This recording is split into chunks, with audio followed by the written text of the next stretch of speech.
ജംഗ്ഷനിൽ നിന്നും ഗോളി കമ്പി നീട്ടിയടിച്ച പന്ത് ആകാശത്തോളം ഉയർന്ന നക്ഷത്രങ്ങളെ തൊട്ട് താഴേക്ക് വന്ന പന്തിനെ ഇന്ദ്രൻസിന് നെഞ്ചിൽ താങ്ങി പന്തുമായി ആലിഞ്ചോട്ടിലേക്ക് മുന്നേറിക്കൊണ്ടിരിക്കുന്നു. പന്ത് വാഴക്കാലയിൽ അടിച്ച കുങ്കിരിയായി നിൽക്കുന്ന അയ്യപ്പ പൈജിന് പാസ് ചെയ്തു. നോട്ട പോയിന്റ് പ്രാഞ്ഞു മുന്നേറിയ പൈജു പന്തിനെ ആഞ്ഞു കൊടുത്തു. പന്തിനടിയേൽക്കാതെ ദേ കിടക്കുന്ന വെട്ടിയുടെ വാഴ പോലെ നിലത്ത് കിടന്ന് ഇടയുകയാണ് ചെയ്യുന്നതിനെ നോട്ട പോയിന്റ്. വാഴക്കാലയിൽ നിന്ന് കോച്ച് ഓടി വന്ന് പന്തുമായി മുന്നേറുമ്പോൾ കോച്ചിയെ കൂട്ടാൻ അയ്യപ്പൻ നായർ തൊട്ട് മുന്നിലെ കോച്ചിയിൽ നിന്ന് പന്തുമായി അയ്യപ്പന്റെ കോട്ടേക്ക് പാഞ്ഞു. അവിടെ നിന്നുള്ള നീട്ടിയടിച്ച പന്ത് പാടത്ത് കളമൊക്കെ ഇറങ്ങിയ സ്റ്റീഫൻ നെടുമുള്ളി ഹെഡ് ചെയ്ത പന്ത് ചക്രപ്പുറത്തിലേക്ക് പറഞ്ഞു. കിട്ടിയ വിജയുടെ കയ്യിൽ ഇത് പന്തുമായി കള്ളനെ ഓടിച്ചിരുന്നത് പോലെ പന്തിന് പുറകെ പറക്കുകയാണ്. പന്തിന് പുറകെ പറക്കുകയാണ്. ബിജുവിന്റെ നീട്ടിയുള്ള അടിയേറിയ പെട്രോൾ പാർട്ടിനുള്ളിലൂടെ ഏറ്റവും പന്തുള്ള പന്തുമായി വാർന്നു നിൽക്കുകയാണ്. അല്ല ചുമ നടക്കുകയാണ്. കയ്യിൽ പോക്കുള്ള ആരും മാറുന്നത് കണ്ടിട്ടുന്നില്ല. ജനം അകന്നു മാറിക്കൊണ്ടിരിക്കുന്ന കാഴ്ചയാണ് നിങ്ങൾ കണ്ടുകൊണ്ടിരിക്കുന്നത്. ജീവനിൽ കൊണ്ടുള്ള എല്ലാവരും അകന്നു മാറുകയാണ്. വാർന്നയുടെ അടിയൊക്കെ പന്ത് വെടികൊണ്ട പന്നിയെ പോലെ പിള്ളയിലേക്ക് പാഞ്ഞു. പൊറിഞ്ചുവിന്റെ കയ്യിൽ ഇപ്പോ പന്ത് സുരക്ഷിതമാണ്. പൊറിഞ്ചു ആ പന്ത് മറിയേക്ക് പാസ് ചെയ്തു. മറിയ പന്തുമായി മുന്നേറുകയാണ്. മറിയ പന്തുമായി ഗോൾ പോസ്റ്റിനെ ലക്ഷ്യമാക്കി മുന്നേറുകയാണ്. ഇതാ മറിയ നേടിയടിച്ചു. ഗോളായി മാറി. ഓരോ ഗോളും വോട്ടായി മാറിക്കൊണ്ടിരിക്കുന്ന കാഴ്ചയാണ് പ്രിയപ്പെട്ടവരെ കണ്ടുകൊണ്ടിരിക്കുന്നത്. ചുറ്റുകാരിമാർ നക്ഷത്രത്തിൽ ഓരോ ഗോളും വോട്ടായി മാറിക്കൊണ്ടിരിക്കുന്ന കാഴ്ചയാണ് പ്രിയപ്പെട്ടവരെ നിങ്ങൾ കണ്ടുകൊണ്ടിരിക്കുന്നത്.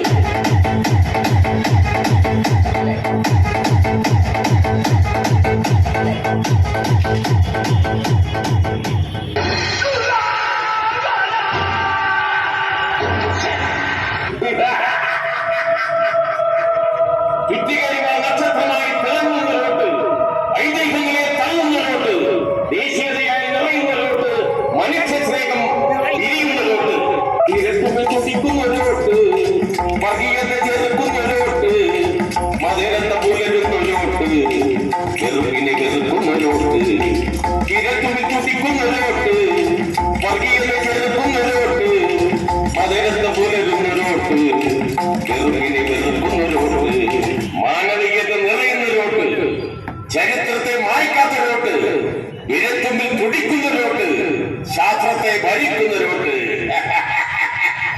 സമരങ്ങൾക്ക് താങ്ങാവുന്ന ലോട്ട്, നീതിക്കായി പടവെട്ടുന്ന ലോട്ട്, എഴുത്തിന് കരുത്താകുന്ന ലോട്ട്, കഴുത്തിനെ സംരക്ഷിക്കുന്ന ലോട്ട്.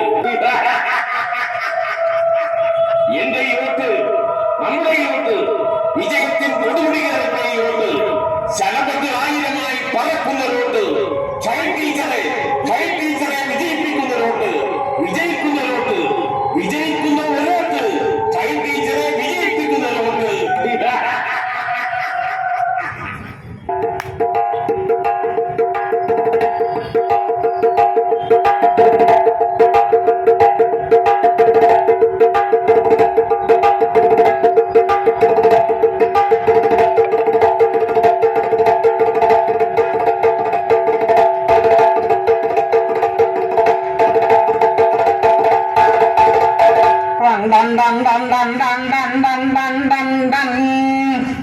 അയ്യേ, എന്റെ പേര് ചാക്യാര് അല്ലേ? ഞാൻ കാടും മലയും പുഴയും താണ്ടി എവിടെയാ വന്നിരിക്കുന്നത്? ഒരു നഗരപ്രദേശത്തല്ലേ? അയ്യേ, എല്ലാവരും കാണാൻ പറ്റിയത് ഭയങ്കര സന്തോഷമായിട്ടാണ് ആ ചാക്യാര് കാണുന്നത് അല്ലേ? ഓ റണ്ടൻ. അപ്പോ ചാക്യാര് എന്തിനാ ഇവിടെ വന്നതെന്ന് വെച്ചാല് കുറെ കാര്യങ്ങൾ നിങ്ങളായിട്ട് സമ്മതിക്കാനാ. അതേപോലെ തന്നെ ഇലക്ഷനൊക്കെ അല്ലേ വന്നെ. അപ്പോ ഇലക്ഷൻ്റെ ഒക്കെ കുറെ കാര്യങ്ങൾ പറയാനാണ് ചാക്യാര് ഇവിടെ വന്നിരിക്കുന്നത്. അപ്പോ നമുക്ക് ആ വിഷയത്തിലേക്ക് കിടക്കാം. അതാരാ വന്നിരിക്കുന്നതാ? എനിക്ക് തോന്നുന്നു ഈ കുട്ടി IT ഫീൽഡിലാ പഠിക്കണമെന്ന് കാണുമ്പോ തന്നെ അറിയാട്ടോ. ആ കൃത്യസമയത്തൊക്കെ പഞ്ച് ചെയ്യണോട്ടോ, അല്ലെങ്കിൽ ഒരു ഗുണം ഉണ്ടാവില്ല. വീട്ടിലേക്ക് റേഷൻ മേടിക്കണ്ടേ? ഓ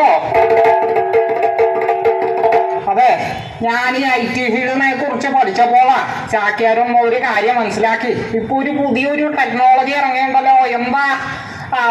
എന്താ നിനക്കറിയോ? അല്ല, തനിക്കറിയോ? ഓ അറിഞ്ഞൂടെ? AI. അതെ, AI എന്ന് പറഞ്ഞ ഒരു പുതിയൊരു സാങ്കേതിക വിദ്യ. നമ്മളെ മോഹൻ തന്നെ അങ്ങനെ മാറ്റിക്കറയും ഇല്ലേ? ഓ ചാക്യാരെ തൃശ്ശൂര് ശോഭാ സിറ്റി പോയപ്പോ മോമനെ പോലെ തന്നെ വേറൊരു ചാക്യാരെ അവിടെ ഇരിക്കുന്നു. മോമത് കണ്ടപ്പോ പഴച്ചുപോയി. അവിടെ പോയി ചോദിച്ചപ്പോഴാണ് ചാക്യാരെ അറിയുന്നതാ ഇതേ റോബോട്ട് ചാക്യാരാന്ന് അപ്പൊ ചാക്യാരെ പഴച്ചുപോയി അവിടെ നിന്നുപോയി. എന്താന്ന് വെച്ചാലേ ചാക്യാര് വിചാരിച്ചു പകയൽത്ത് ആരെങ്കിലും ആയിരിക്കും അല്ലേ. ഓ അപ്പൊ നമുക്ക് ആ കാര്യത്തിലേക്ക് കിടക്കാം ഇല്ലേ. ഇപ്പൊ എല്ലാവർക്കും റേഷനൊക്കെ കിട്ടുന്നല്ലോ. ഓ അല്ലേ, കൂടുകാലത്തും പ്രളയകാലത്തും ഒക്കെ നല്ല സുഖ സമ്പുഷ്ടമായിട്ട് വീട്ടിലിരുന്ന് റേഷൻ കിറ്റൊക്കെ കിട്ടിയല്ലോ. ഓ അല്ലേ, അപ്പൊ ആരാ തന്നേ? നമ്മുടെ പിണറായി സർക്കാരല്ലേ, കേരളം അല്ലേ തന്നേ റേഷൻ കിറ്റൊക്കെ. ഓ എനിക്കും കിട്ടിയാണോ, ചാക്യാർക്കും കിട്ടി. നല്ല ഒന്നാന്തരം സദ്യ ഞങ്ങളോ ചാക്യാരെ ഞങ്ങളെ വെച്ച് കഴിച്ചു. ഈസ്റ്ററും വിഷു ഒക്കെ നല്ലപോലെ അടിച്ചു കൊടുത്തില്ലേ. ചാക്യാരെ അടിച്ചു കൊടുത്തായിരുന്നു കേട്ടോ. എന്താ കാരണം ഒന്നറിയോ? പെൻഷൻ എല്ലാവർക്കും കിട്ടിയില്ലേ. ഓ എനിക്കും കിട്ടി, ചാക്യാർക്കും കിട്ടി. പണിക്ക് കിട്ടിയോ? ഓ കിട്ടി, സന്തോഷമായല്ലേ. പണിക്ക് കിട്ടിയോ? ഓ സന്തോഷമായല്ലേ. ഓ ഇപ്രാവശ്യേ 64 ലക്ഷം പേർക്ക് 2 ഗഡുക്കളായിട്ട് ഒരുമിച്ചാണ് കിട്ടിയേക്കണേ. ഇപ്പൊ ചാക്യാര് അറിഞ്ഞു. ഓ അത് കേട്ടപ്പോ ഒരു അവിടെ ചിരി വന്നോണ്ടോ മന്ദാസം. ഇപ്പൊ പറയാൻ കാരണം എന്താന്ന് വെച്ചാൽ അറിയോ? ഇതിലത്തെ പാതി കാശ് 200 രൂപ മാത്രം കേന്ദ്രം മതിയുള്ളൂ എന്നാണ് ചാക്യാരിന്റെ ഒരു നിരീക്ഷണമല്ലേ. അയ്യോ ഇങ്ങനെ പോകണമെങ്കിലേ എങ്ങനെ നന്നാവാ. ഓ അങ്ങനെ പറഞ്ഞു വരുമ്പോളെ ഒരു കണക്ക് പറയാനുണ്ടല്ലോ. ഓ ഒരു 432 കോടി രൂപയുടെ കണക്കാ. അങ്ങനെ പറഞ്ഞു വരുമ്പോളെ ചാക്യാർക്ക് എന്തോ പോലെ ഒരു ഇത്. ഓ അങ്ങനെയാണെങ്കിൽ ചാക്യാര് അധികം കണക്കിലേക്ക് കടക്കുന്നില്ല. ഓ അപ്പൊ നമുക്ക് അടുത്ത വിഷയത്തിലേക്ക് കടക്കാം ഇല്ലേ. നമ്മുടെ നാട്ടില് എന്തൊക്കെയാ ഇപ്പൊ നടക്കുന്നതാ അല്ലേ. ഒരു ദേശാടനം പോലെ ഒരു പാർട്ടിയിൽ നിന്ന് മറ്റുള്ള പാർട്ടിയിലേക്ക് പോലെ മറ്റു പാർട്ടിയിൽ നിന്ന് ഇങ്ങാട് പറ്റില്ല ഇല്ലേ. ഓ നമ്മുടെ കേരളത്തിലും കേന്ദ്രത്തിലും അതാണ് അവസ്ഥ. ചാക്യാരൊരു നിരീക്ഷണത്തില് ചാക്യാര് അങ്ങോട്ട് പറഞ്ഞു പോകുന്നതാണ്. പറയാൻ കാരണം എന്താന്ന് വെച്ചാലേ ഇപ്പൊ എവിടെ കുത്തണമെന്ന് ചാക്യാർക്ക് ഒരു മത്സ്യമില്ല. ഇപ്പൊ താമരയെ കുത്തിയാല് കൈപ്പത്തി വധിക്കും, കൈപ്പത്തി കുത്തിയാല് താമര വിരിയണ അവസ്ഥയിലാണ് നിൽക്കണേ. പക്ഷെ ചാക്യാർക്കൊരു യഥാർത്തൊരു ചാക്യാർക്ക് ആകെ സംശയമായല്ലോ. ഇപ്പോഴത്തെ പുതുതലമുറ തന്നെ ഭാഷ പറഞ്ഞ ഡൗട്ടെന്ന് പറയും. ഓ ഇപ്പൊ അങ്ങനെ വന്ന ചാക്യാരെ ആലോചിച്ചെടുത്തൊരു തീരുമാനമാണ് ആർക്ക് കുത്താന്നുള്ളതാ. ആർക്കാ കുത്തണ്ടെന്നുള്ളതെന്ന് വെച്ചാല് നമ്മുടെ ഈ നാട്ടില് ഇലക്ട്രൽ ബോണ്ട് എന്ന് പറഞ്ഞ ഒരു പുതിയ വിഷയം ഉദിച്ചു വന്നുണ്ട് അല്ലെ. ഇലക്ട്രൽ ബോണ്ട് എന്ന് പറഞ്ഞ വിഷയത്തില് ഇടപെടാത്തതും ഇലക്ട്രൽ ബോണ്ട് വാങ്ങിക്കാത്തതുമായിട്ടുള്ള ഒരേ ഒരു പാർട്ടിയുള്ളൂ ചാക്യാരുടെ നിരീക്ഷണത്തില്. ഏതാ താന്ന് പറയോ? ഓ എന്താ പറയാത്ത? അല്ലെങ്കിൽ ചാക്യാരെന്നാ പറഞ്ഞേക്കാം. LDF എന്ന് മറ്റോണ പേര് അല്ലേ. ഓ LDF എന്ന് പറഞ്ഞ പാർട്ടിയാ. ഇലക്ട്രൽ ബോണ്ട് ഈ രാജ്യത്ത് വാങ്ങിക്കാത്ത പാർട്ടിയാ, അതിനെ എതിർത്തുന്ന പാർട്ടിയാ. അതുകൊണ്ടാ ചാക്യാരുടെ കൂട്ട ഇപ്രാവശ്യം LDFന് പോവാൻ ചാൻസ് ഉണ്ടെന്നാണ് ചാക്യാരുടെ ഒരു ഇത്. അപ്പൊ നേരിന് വേണ്ടി ഓട്ടയാ ഇല്ലേ. ഓ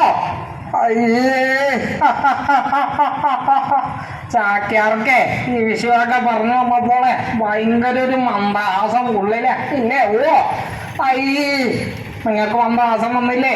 ഓ ചാക്യാരുടെ വർത്താനം കേട്ടിട്ടാ ചാക്യാരെല്ലാവരെയും കയ്യിലെടുക്കാൻ വന്നതുണ്ടോ. അപ്പോ ചാക്യാര് പറഞ്ഞു വന്നത് എന്താന്ന് വെച്ചാല വേറൊരു വിനോദയാത്രക്കാരിയുണ്ട്. ആള് ഭയങ്കര പാട്ടുകാരിയാ. വീട് എവിടെയാ? ആലത്തൂരാ. ഓ ആ വിനോദയാത്രക്കാരി പാട്ട് പാടിയിട്ട് ആലത്തൂർക്കാരെയൊക്കെ മയക്കിയിട്ടുണ്ടാ. ആ പാട്ടിന്റെ പേരെന്താന്നറിയോ? പാരക പെണ്ണാളെ എന്നാണ് ആ പാട്ടിന്റെ പേര്. ചാക്യാര് പാടിയാൽ ആള് പൊളിഞ്ഞു. അതുകൊണ്ടാ ചാക്യാര് പാടുന്നില്ല. അങ്ങനെ പാടി അങ്ങ് MP ആയിട്ട് പോയണ്ട. ഓ അല്ലയോ MP ആയിട്ട് പോയിട്ട് ആലത്തൂര് അതിന്റെ പൊടി പോലും ഇല്ലെന്നാണ് അവിടുത്തെ ജനങ്ങൾ പറയുന്നത്.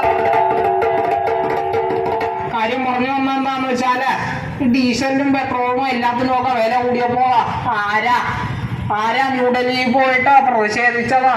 കോൺഗ്രസ്സുകാരെ അവിടെ കണ്ടപ്പോ RSS അവരെ തീരെ കാണാൻ വിഷയമില്ല. ഓ അതിനാരാ പോയി പ്രതിഷേധിച്ച്? നമ്മുടെ മുഖ്യമന്ത്രിയും അതേപോലെ തന്നെ മന്ത്രിമാരും ഒക്കെ ചേർന്ന ന്യൂഡൽഹിയില് നല്ലൊരു പ്രതിഷേധം നടത്തി.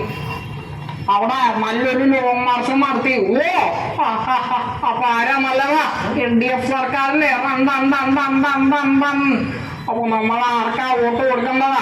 LDF സർക്കാരിന് തന്നെയല്ലേ നല്ലത് ചെയ്യുന്നവനെ അല്ലേ നമ്മളെ അംഗീകാരം കൊടുക്കാവുള്ളൂ. അങ്ങനെ പറഞ്ഞുകൊണ്ട് ചാക്യാര് ഇവിടെ നിന്ന് പോവുകയാണ്. അതിനു മുമ്പ് ചാക്യാർക്ക് ഒരു കാര്യം കൂടി പറയാനുണ്ടോ? ചാക്യാര് എന്തിനാ അവിടെ വന്നത്?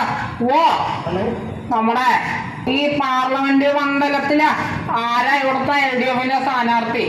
KJ ഷൈൻ ടീച്ചർ എങ്ങാണ്ടോ അല്ലേ? ഓ ആണോ? ആണല്ലേ? ഓ അപ്പോ KJ ഷൈൻ ടീച്ചറെ ചുറ്റിക്കരിവാൾ നക്ഷത്രത്തിന്റെ അടയാളത്തിൽ വോട്ട് നൽകി ജയിപ്പിക്കണമെന്ന് പറയാനായിട്ടാണ് ചാക്യാര് ഇവിടെ വന്നതാ. ചാക്യാര് എവിടുന്നാ വന്നത്?